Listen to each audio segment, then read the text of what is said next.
اللہ اللہم اجمع story share کر رہی ہوں انہیں کے الفاظ میں جن کی دعا اللہ نے قبول کی۔ السلام علیکم اپی، میں آپ سے بتانا چاہتی ہوں کہ اگر آج سے 8 سال پیچھے جائے تو میری دعا کیسے قبول ہوئی، اور قبول ایسی ہوئی کہ کچھ بھی معمولات نہیں تھا، نہ ہی کوئی چانس تھا، اور جو چانس تھا وہ بھی چانس بالکل ختم ہو چکا تھا۔ ایک انسان اپنی زندگی میں بزی ہو گیا اور میں اپنی زندگی میں بزی ہو گئی۔ وہ مجھے بھول گئے، میں انہیں بھول گئی کہ قسمت ہمیں دوبارہ کیسے ملوا دے گی۔ اب بھی ایسا تھا کہ میں روتی تھی، تڑپتی تھی، لیکن دعا صرف کرتی تھی اسی کے لیے۔ مجھے نہیں سمجھ آتی تھی کہ میں جب نماز کے بعد دعا کرنے بیٹھتی تھی تو صرف اور صرف خیال ان کا کیوں آتا تھا جو انسان مجھے چھوڑ کر جا چکے تھے، جنہوں نے ہر طرح کے دروازے میری طرف سے بند کر لیا تھا، لیکن میں پھر بھی پتہ نہیں کیوں ان کے لیے دعا کرتی تھی کہ شاید کچھ ایسا ہو جائے، شاید کوئی معجزہ ہو جائے۔ تو جب میں بالکل سمجھی ہر چیز کی دروازے بالکل بند ہو گئے ہیں، سب کچھ ختم ہو گیا ہے، اب کچھ نہیں ہو سکتا، نہ جانے کہاں سے اندھیرے میں وہ روشنی نظر آئی اور ان کی خالہ ہمارے گھر آئی، اور جب ان کی خالہ ہمارے گھر آئی تو اب بھی میرے دل کی دھڑکن بہت تیز ہو گئی، اور میں نے کہا یہ کیسے ہو گیا، یہاں کے تو دروازے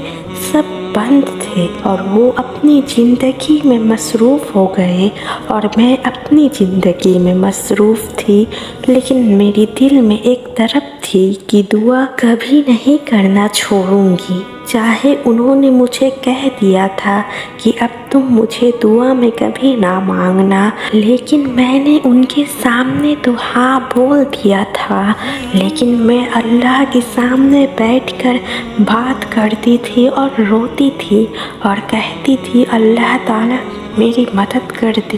اللہ تعالیٰ نے میری مدد کی۔ مجھے نہیں سمجھ آئی کہ جب میں بالکل اندھیرے میں چلی گئی، جب میں بہت بیمار بھی ہو گئی اسی وجہ سے، تو اچانک ایک دن ان کی خالہ آتی ہے اور ان کی خالہ کہتی ہے کہ کیا آپ نے اپنی بیٹی کا رشتہ کر دیا ہے؟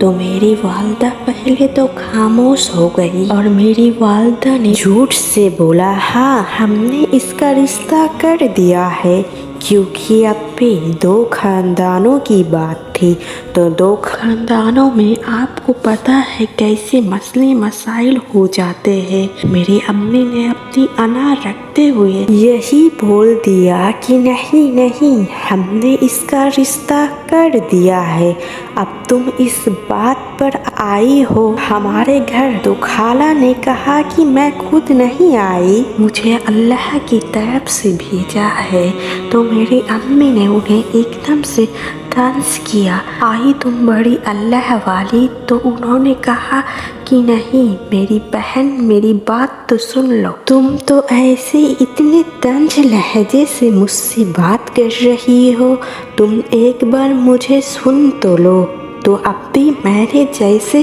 ان کی بات سنی تو میں نے امی کو بولا کہ امی 1 منٹ کے لیے خاموش تو ہو جائے، کیوں غصہ کر رہی ہے،